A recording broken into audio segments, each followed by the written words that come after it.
Hallo Freunde des gepflegten Ladespaßes und herzlich willkommen bei Speicher elektrisiert, deinem Kanal für die Elektromobilität aus dem Herzen der Alpen. Mein Name ist Matthias und in diesem Video schauen wir uns mal die maximale Ladeleistung mit der Software ME 3.0 an. Mein Auto ist ja bekanntlich geupdatet worden und ob die sich wirklich signifikant verändert hat zur Prä-ME 3. Bei meinem Auto müsste sie steil nach oben gegangen sein, nämlich mit bis zu 170 kW.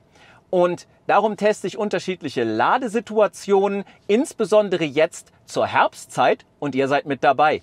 Auf geht's!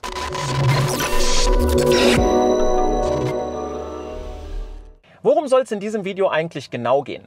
Normalerweise ist ja die maximale Ladeleistung relativ irrelevant und eher was für den Stammtisch und zum Prahlen als für die Praxis. In der Praxis ist die Ladegeschwindigkeit über die Zeit viel wichtiger. Also, wie schnell komme ich von 10 auf 80%?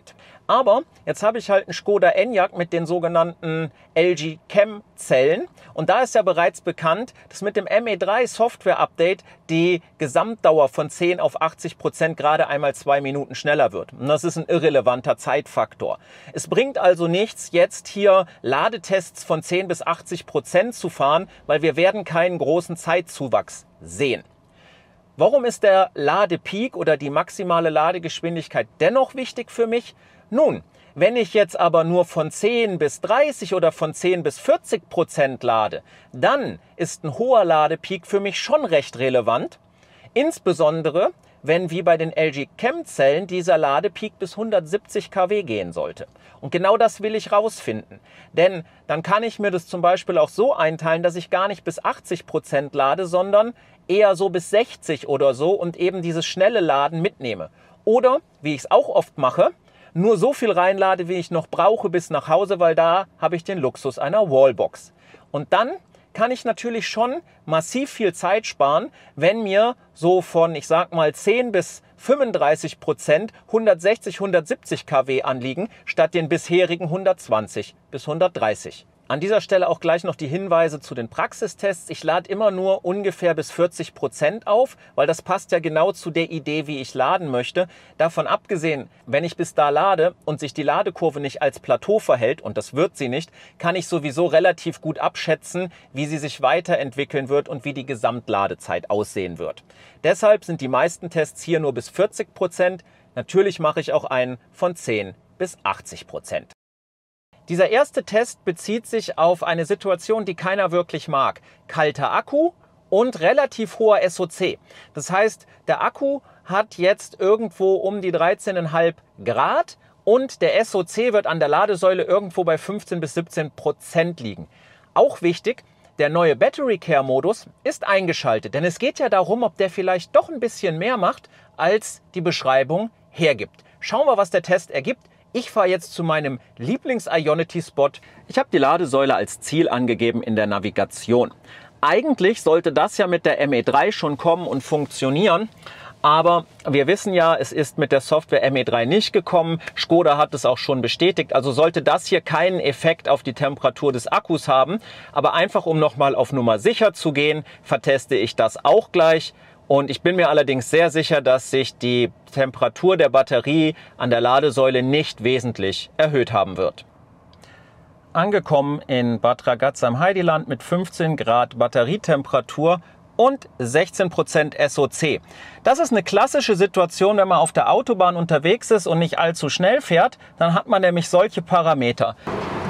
Mittlerweile angesteckt, die Säule baut die Verbindung auf. Ja, da passiert jetzt noch nicht so viel. Jetzt sind wir auf 93. Das sind aber Werte, die kennen wir noch aus der Zeit von vor ME 3, dass wir eben nicht über 100 kW kommen. So, schauen wir doch einfach mal hier auf die Werte. Die Batterietemperatur ist immer noch bei nur 15,5 Grad, aber wir sehen, das Thermomanagement ist direkt angesprungen. Die Umlaufpumpe hat eine Last von 70%. Es liegt auch fast 14 Ampere Strom an im PTC-Heizkreislauf. Das heißt, das Auto versucht, die Temperatur nach oben zu bringen. Nichtsdestotrotz, wir sehen da oben die Ladeleistung. Die Ladeleistung ist nicht einmal bei 90 kW. Jetzt sind wir bei 28% angekommen. Ihr seht, Das Auto heizt noch immer den Akku auf, der jetzt gerade bei 21,5 Grad ist. Wir hätten jetzt also eine Temperatur, die eine maximale Ladeleistung grob erlaubt. Das ist allerdings zu spät, weil mit einem State of Charge gemäß BMS von über 30% können wir hier keine großen Sprünge mehr erwarten. Wir haben also nicht einmal über 100 kW gesehen. Der Grund ist natürlich ganz einfach, das wissen wir alle. Der Grund ist, dass der SOC zu hoch war und die Batterietemperatur zu niedrig. Ich hatte die Säule als Navigationsziel eingegeben, geholfen hat es wie erwartbar nicht und genau hier liegt auch unser Problem. An der Stelle breche ich den Versuch auch ab. Mehr als 88 kW, 90 kW wird da jetzt nicht kommen. Der Ladedruck hier ist riesig und ich gebe meinen Store dann lieber jemand Durchreisendem, der dringender laden muss, weil die letzten Prozente hier weiter zu laden führt zu keinem anderen Ergebnis als dem, das wir haben. Das mit dem Battery Care Modus ist ja interessant. Ich möchte das jetzt nochmal verprüfen. Der Battery Care Modus ist on. Ich zeige euch das auch nochmal da. Könnt ihr es sehen?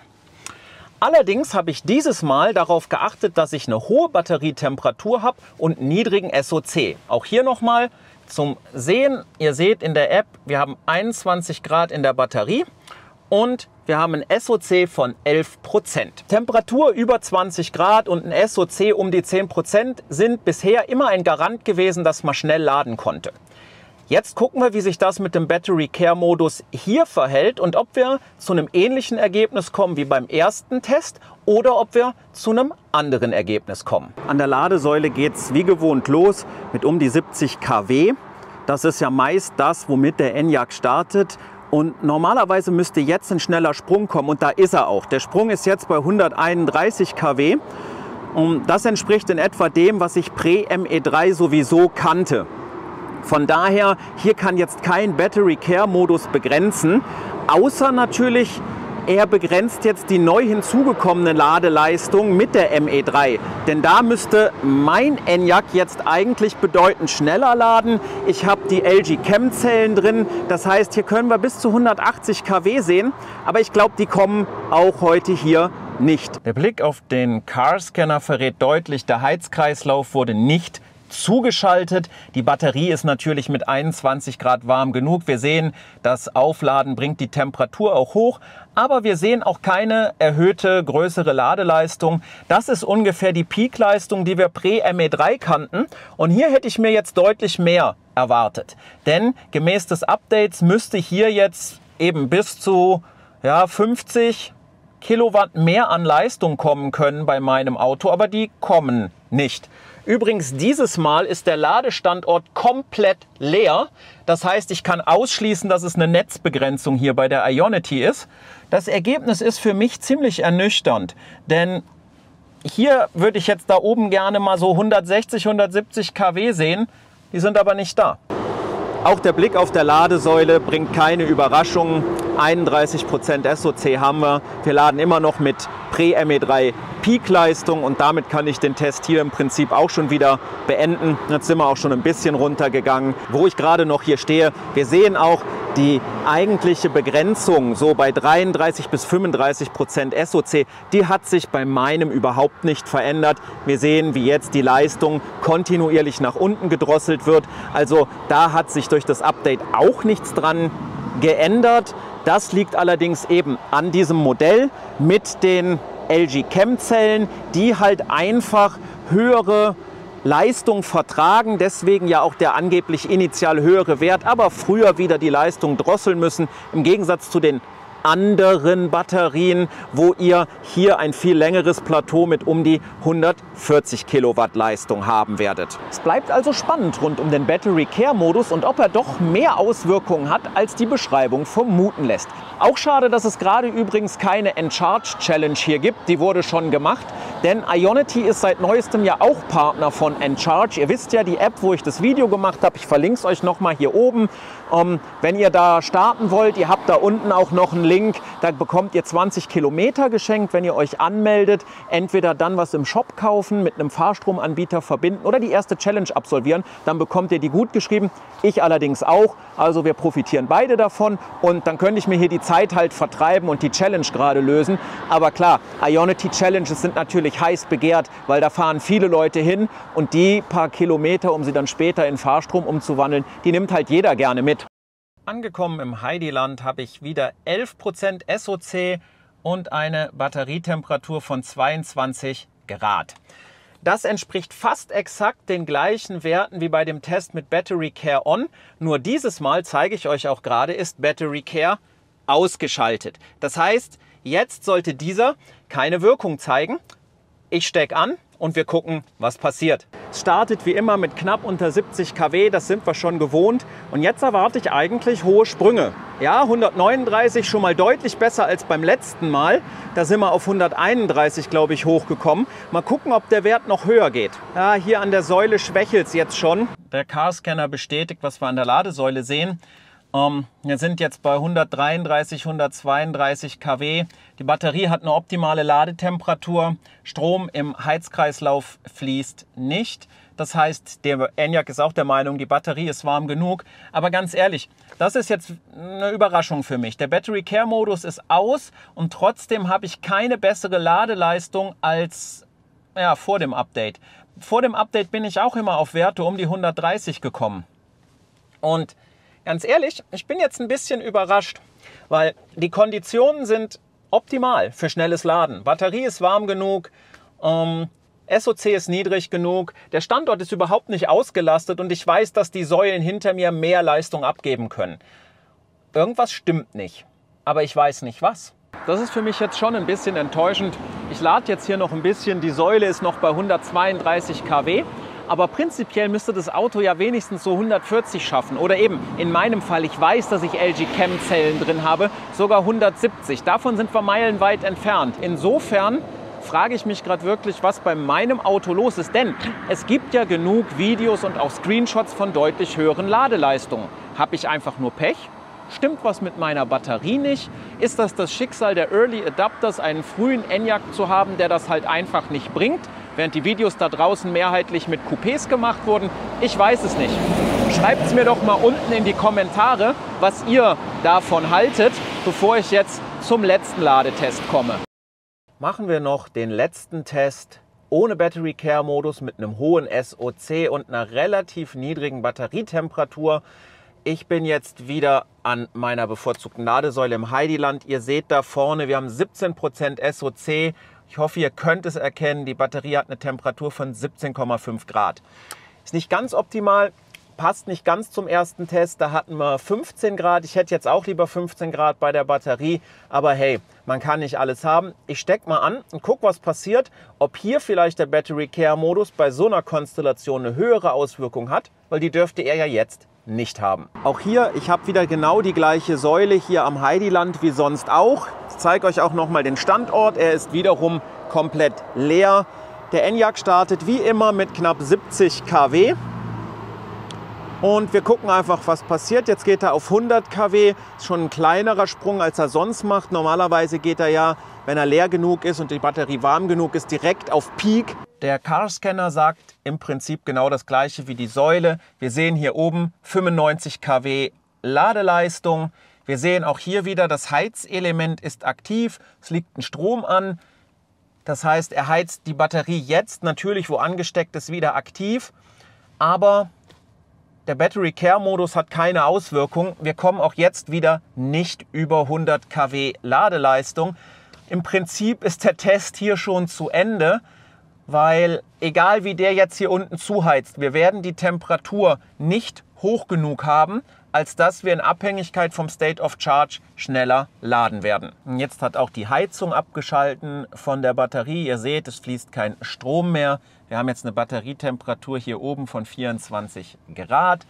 Bei 23 Grad schaltet diese Heizung zumindest bei mir mehrheitlich ab. Hat sie auch jetzt getan. Die Ladeleistung bleibt unverändert jetzt bei 100 kW. Fazit dieses Ladetests: Der Battery Care Modus hat auch hier so gut wie keine Auswirkung. Ja, es ist jetzt ein bisschen höhere Ladeleistung als beim Test mit dem Battery Care Modus. Da sind wir ja so bis 97 kW gekommen, 95 kW, hier jetzt bis 101, 102. Aber das sind marginale Schwankungen in Abhängigkeit der Temperatur oder des SOCs.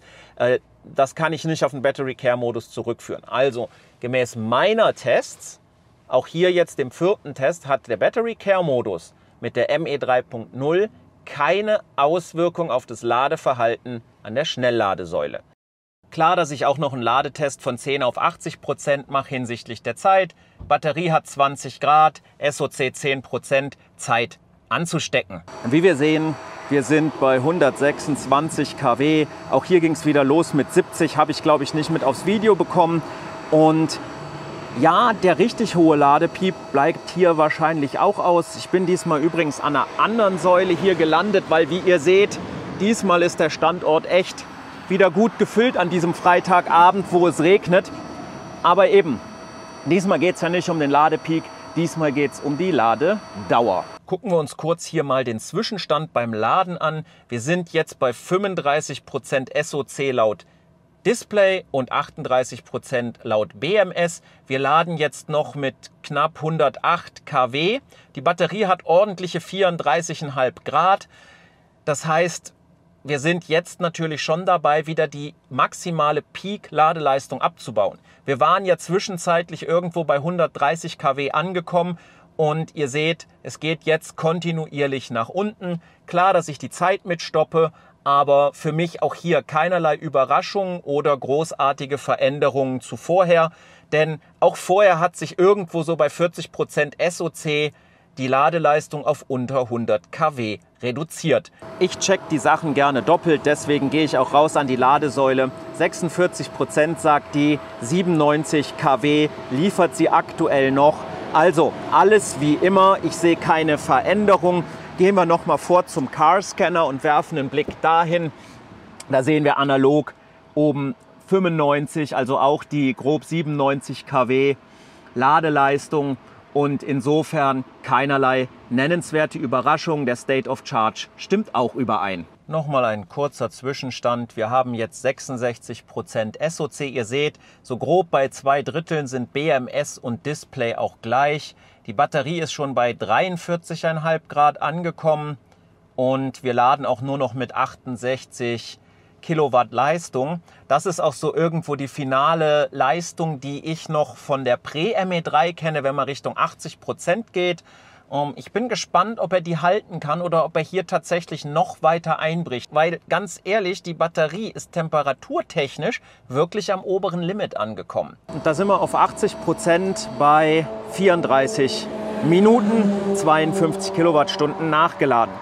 34 Minuten ist jetzt nicht besser und auch nicht schlechter als früher. Es ist an der unteren Grenze und man kann definitiv sagen, ja, wahrscheinlich habe ich 2 Minuten schneller geladen. Was also das Laden angeht, hat Škoda wahrscheinlich Wort gehalten. Es ist höchstwahrscheinlich 2 Minuten schneller, wobei man das natürlich nach einer Ladung nicht sagen kann. Batterie ist jetzt bei 44 Grad und ich kann es euch da vorne zeigen, 80%. Spannend, achtet mal auf meine Reichweite. Die beträgt 282 Kilometer und wir haben gerade mal Herbst und draußen sind es noch 18 Grad und ich fahre nicht viel anders als sonst, aber das wird ein anderes Video.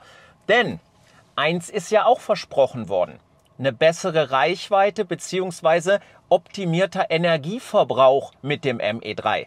Separates Video. Kommen wir zum abschließenden Fazit. Ja, die eine Ladung von 10 auf 80% hat gezeigt, dass wahrscheinlich von Škoda Wort gehalten wurde und wir circa 2 Minuten schneller laden, wenn ihr die LG Chem Batterien habt. So weit, so gut und das sind erfreuliche News. Wobei eben, mit Vorsicht zu genießen, ein einziger Ladetest von 10 auf 80 reicht dafür im Normalfall nicht aus, um das zu bewerten. Was die maximale Ladeleistung angeht, sieht es allerdings ganz anders aus. Dort hingegen komme ich nicht über Werte von der Pre-ME3, also ich bin meilenweit weg von 170 kW, eben die typischen 130. Und das bedeutet vor allem, wenn ich mal richtig schnell von 10 auf 30, von 10 auf 50% laden will, dann hat sich im Vergleich zu vorher nichts geändert. Denn da wäre ja besonders diese hohe Ladeleistung interessant. Was wir aber auch gesehen haben, und das finde ich viel schlimmer, wenn wir diesen Herbst und diesen Winter wieder mit eher kalten Batterien an die Ladesäule kommen und der SOC nicht wirklich niedrig ist, dann haben wir genau das gleiche Problem wie letztes Jahr. Und genau hier wollte Škoda ja verbessern. Sie wollten uns ja definitiv eine bessere Herbst- und Winterladezeit bescheren.